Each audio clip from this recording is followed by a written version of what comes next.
Tantor Audio, a division of Recorded Books, presents Thicker Than Blood by Kevin Mclaughlin and Michael Anderle. Narrated by Nicole Poole.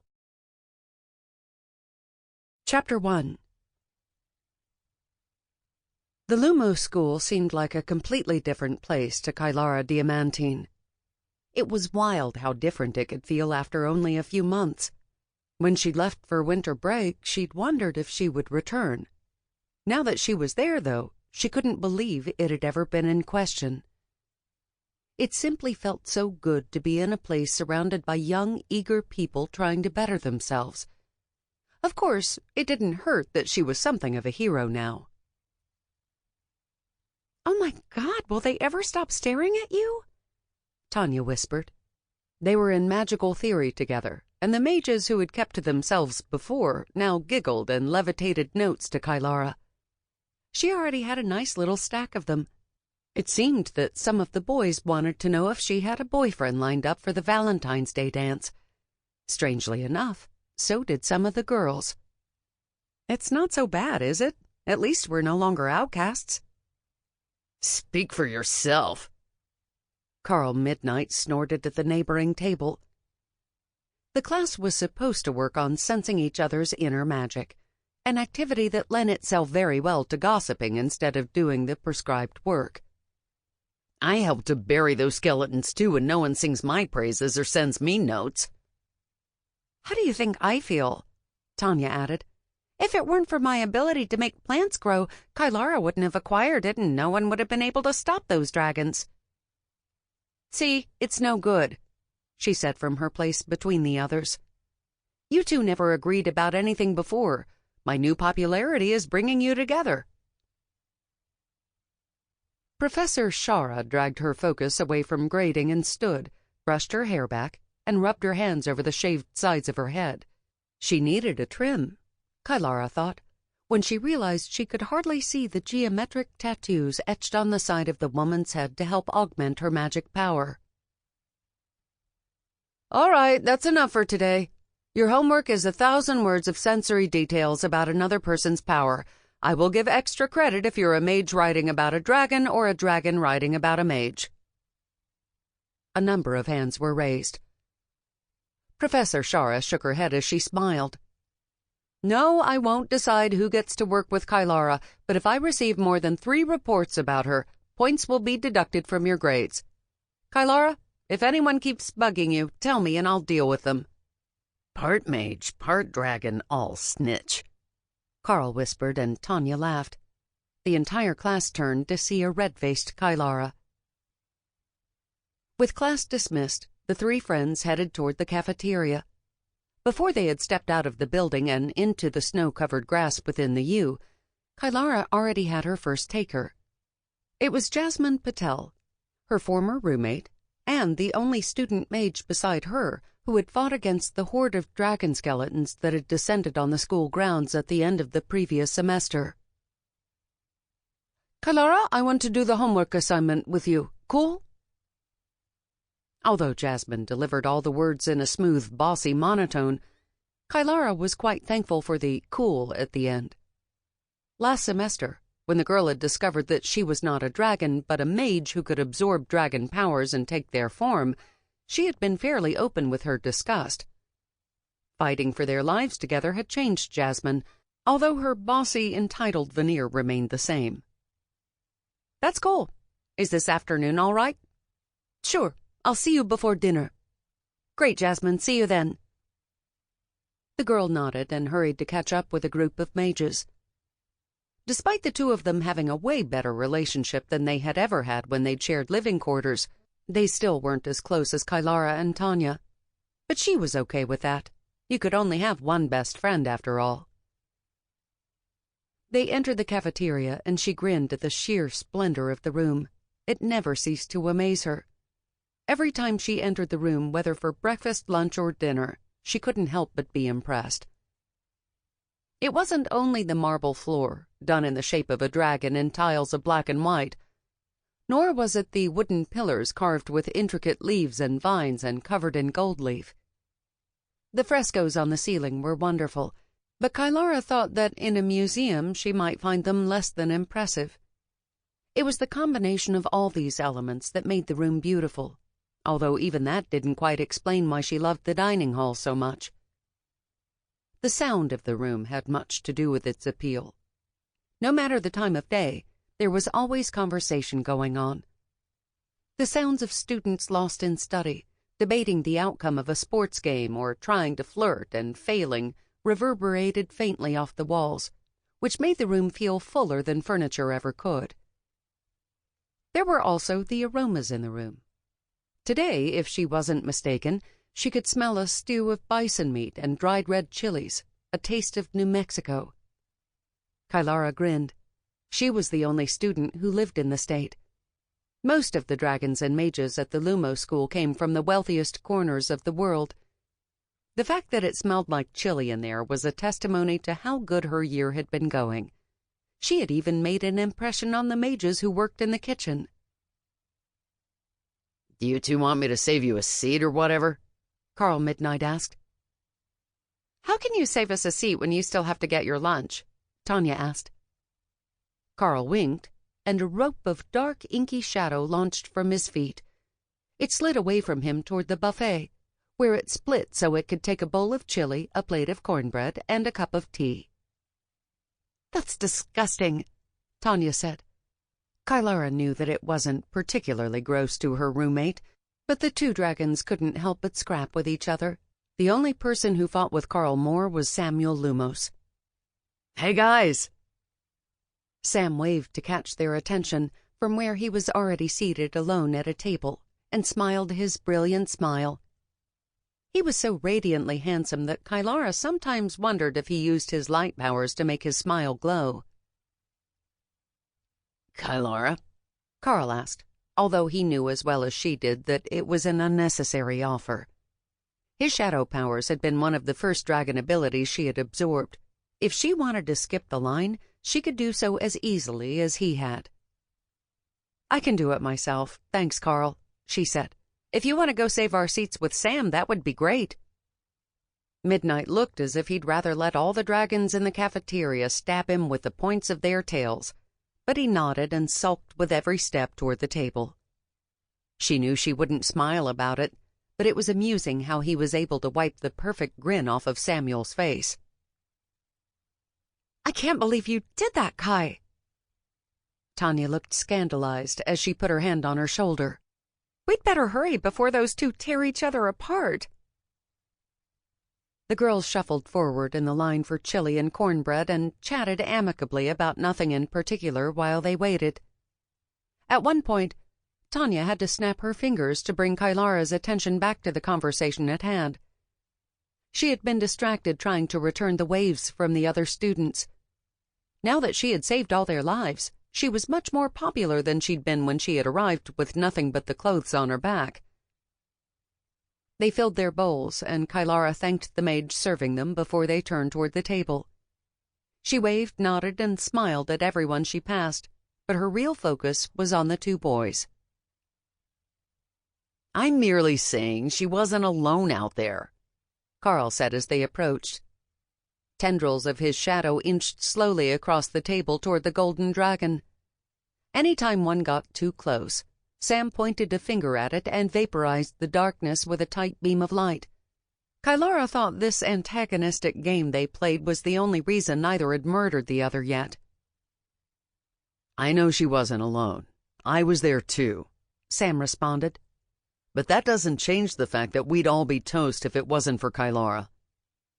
He zapped a tendril of shadow that wasn't all that close to him, as if to prove his point.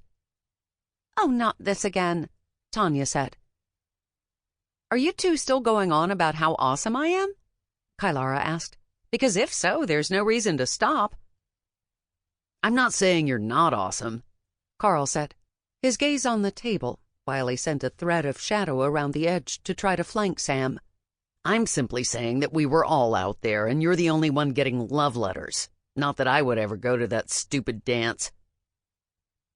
"So you're jealous of love letters you don't particularly want?" Tanya asked incredulously. "I'm not jealous," Carl scoffed. "I'm disgusted. Everyone treated her like crap, and now they're all fawning over her. It's stupid. You used to treat me like crap, Tanya pointed out. Yeah, that's true, I guess, he admitted. Kylara had to give it to the boy with shadow powers and the long, greasy black hair to match. He wasn't one to shy away from admitting to his poor behavior. I thought Kylara was a lame country bumpkin who didn't even know how to fix her acne scars until she got more powers. She gritted her teeth. While she liked Carl and respected him and the font of bravery he possessed despite no one liking him, he still sometimes said crappy things like pointing out the blemishes on her face. She ran a hand through her dark hair and dislodged some from behind her ears to fall over her face and cover the marks. Kylara, you're beautiful. There's no need to hide because Carl put his foot in his mouth. If you did that, you'd never come out ever again. Sam blasted the shadow creeping around the edge of the table. Nice try, by the way, if I was like 6 years old and blind. Carl chuckled at that. He also had a knack for laughing at himself that was appealing. Maybe people would pay more attention to the rest of us if we all did as well in school as Kylara, Tanya pointed out. The dragon mage grinned. It's not my fault I have special powers. All three of her friends threw their hands up in protest. And your powers mean you're doing good in dragon and human history? Sam got in first. Or geography of dragons? Tanya asked. Fancy Dress has a point, Carl added. That is seriously the dullest class on the face of the earth. She shrugged. Maybe to all of you, but I like my classes. All of them? Tanya asked a little skeptically. Sure. Remember that you guys grew up immersed in all this. My mom was a dragon, but what she taught me, let's say if it wouldn't help me to catch a deer or clean a pump, we didn't do a deep delve. Oh, hey, speak of the devil, Carl said, and some of the dark tendrils on the table popped up to gesture behind Kylara. Hester Diamantine strode through the cafeteria. Even though she'd been free for months now, it still filled Kylara with calming relief every time she saw her mom look at her with her perpetually grim expression. She waved with her scarred hand, a feature that had always endeared her to her daughter and made her seem superhuman for suffering a wound so powerful it had overwhelmed her dragon healing power. Hello, Lady Diamantine, Sam said as he stood and bowed deeply to the former member of Dragon SWAT. Hello, Sam, Hester said. A twinkle in her eyes that never reached her mouth told Kylara that she found the boy amusing. The girl knew that all her friends saw nothing but the dragon's hard, icy expression. Do you all mind if I steal Kylara for a few minutes? Hester asked cordially. She mimicked Sam's overly formal style, and in doing so made tea shoot out of Carl's nose when he tried to stifle his laughter. But of course, my lady, Sam said quickly, out of his element now that he'd tried to be too formal. What is it? Kylara asked. I think it would be better if we talk outside. It's about our home, or what's left of it after the fire. She stood and followed the dragon out of the room, concerned that she hadn't been any better at reading Hester's expression than her friends had. Chapter 2. Kylara followed her mom out into the brisk winter air. Though it wasn't currently snowing, she could still feel the chill reach her bones. Hester didn't seem bothered by it, but she never looked bothered by anything. It was what was simultaneously great and frustrating about her. The young mage wondered more than once what it must have been like for her Aunt Cassandra to hold Hester Diamantine a prisoner. Had there ever been any chance of her mage aunt breaking the dragon? She doubted it. Are you all right? Hester asked. Although the words were said woodenly, they still meant a lot to Kylara. Her mom, despite her sometimes hard exterior, had always cared for her daughter. Yeah, it's only the cold, but I can take care of that. She flexed one of the lesser powers she had acquired. Ruby Firedrake had inadvertently burned her with her ability to heat her body to scalding temperatures, and since then she had been able to do the same as Ruby. She warmed her body while the snow around her and Hester melted and finally evaporated. Her mother smiled and shook her head in gentle amazement. "What?" she asked. "It's not as impressive as turning your scales to diamonds." "The fact that you can do both as well as your other abilities and control them all is what impresses me," Hester said, and focused on the ring of grubby soil and grass around them revealed by the melted snow. "Using all the different powers is the fun part," Kylara said, and made wildflowers burst from the warmed earth to bloom around their ankles. "That's good to hear, Kylara. It truly is. And to think I kept you trapped on that parched piece of land near the mountains because I was afraid of you gaining more powers like this." "For your information, I missed that parched piece of land," she replied. "Well then, that's why I wanted to talk to you." Diamantine had never been one to change a subject subtly. "I'm going to go back and rebuild." "What? When?" Kylara demanded, surprised. "Today. I wanted to tell you sooner, but—" Hester shrugged a little uncomfortably. She had never been one to communicate anything but what was essential. There had been times when Kylara was growing up that the dragon had vanished for days, only to return and seem confused by her daughter's frustration with her. In her mind, the fridge had been full, so what was the problem? "Fine."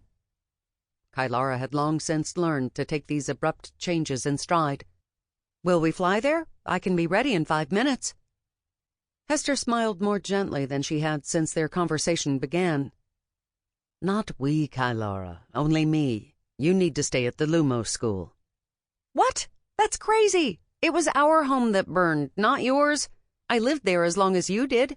If I let you rebuild it alone, you'll mess my room up." She knew the dragon wouldn't laugh. Hester never laughed. But she hoped the humor would at least soften her resolve. "It was our home, but I built it. I can do so again. You must stay here and build your life, Kylara. That's far more important than a house." "But you only just got back. I thought the headmaster was more than happy to let you stay." "It's not her decision. It's mine," her mother said firmly, like that explained anything. "So change it." "Kylara, be serious. You're no longer the little baby girl I found in a canoe. You're a powerful young dragon." "Mage," she interjected. "Whatever you are, you're far more powerful and inspiring than I had ever imagined you could become. You've already made me so proud, but you have to spread your wings a little." "I spread my wings considerably when you were kidnapped," Kylara protested. "When the house was burned, I adapted. I did what was necessary to survive, and I did what I had to do to rescue you. How can you leave me now?" "Oh, hush, Kylara. Can you even hear yourself? We watched numerous human films while you were growing up. How many of the college students had their mother living a building over from them? What will your friends and the rest of the students think if I'm always hanging over your shoulder?" She didn't quite know what to say to that. Her mom was right, and she knew that, except that she had not had a normal life, not by anyone's definition.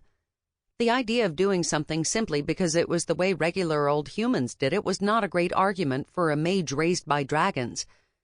But the sentiment was right all the same. Hester studied her. "You grew up in my house, and we spent every day of our lives together." "Not every day." "Most of them, though. I am so thankful that you grew up to be as strong as you are. You're strong enough to be on your own now, or at least alone here with your friends, teachers, and the guard mages." Hester's eyes twinkled, the closest she ever came to grinning. "It's not like I'll be that far away. Our land is in the same state, something that isn't true for anyone else here. If you need me, I'll get here as fast as I can fly." "If I need you, I'll open a portal and come get you, Mom." Her mother sucked a breath in through her nose as her eyes welled with tears. "You still want to call me that?" She exhaled slowly and fought valiantly to keep the tears from spilling out of her pale eyes that were so different from Kylara's dark ones. "Of course I do."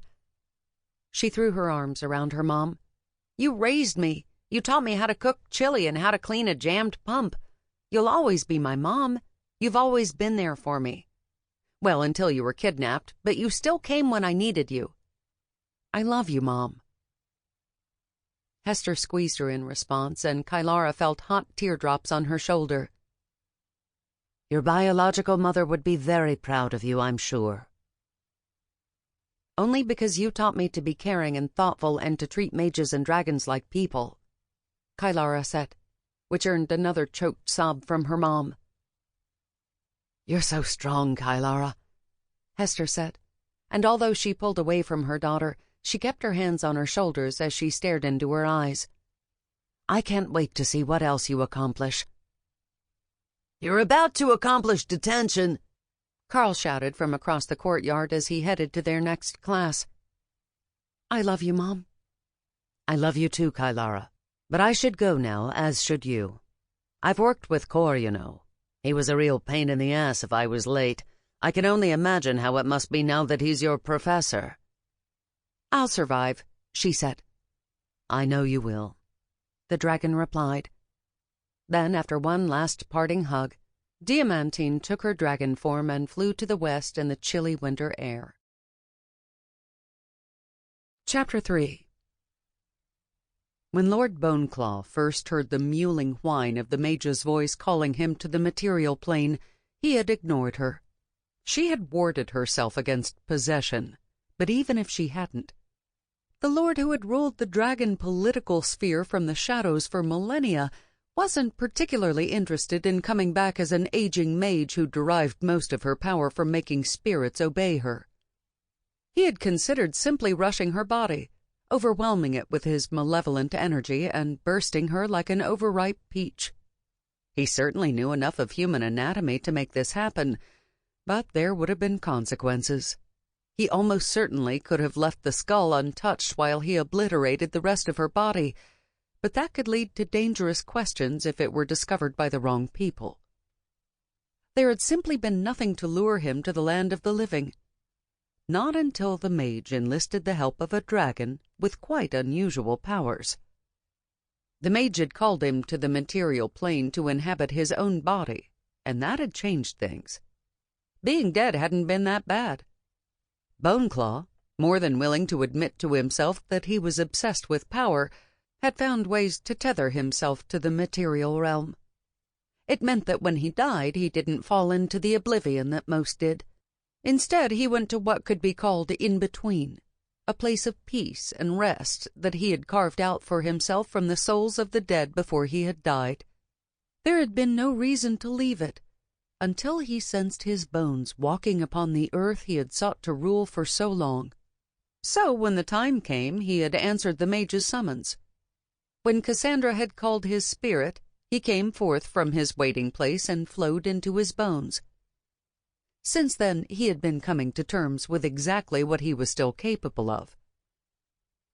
They were in one of his old lairs now, a castle in the south of France that the locals thought was haunted.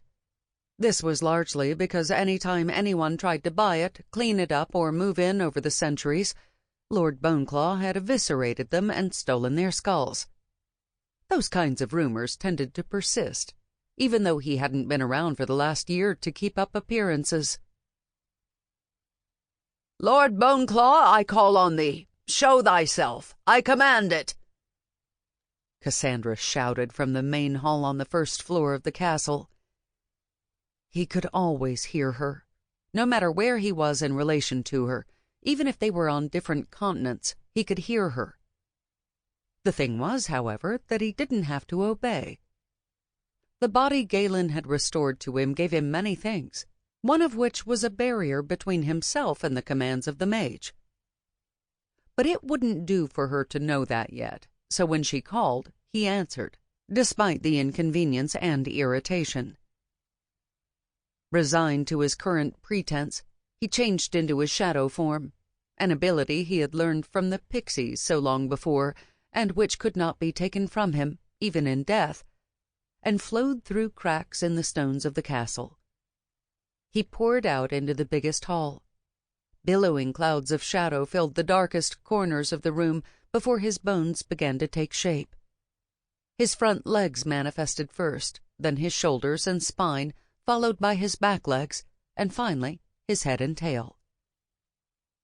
He roared in displeasure at being summoned, a farce that both terrified Cassandra and kept her convinced that she was indeed the person still in charge of their relationship, then bowed to her. Even this gesture of subservience filled the mage with terror, or so he thought.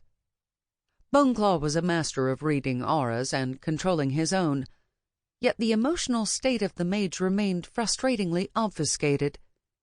It was like what she felt was always hidden behind a fog, and the more he tried to shine a light to pierce it, the more it reflected at him.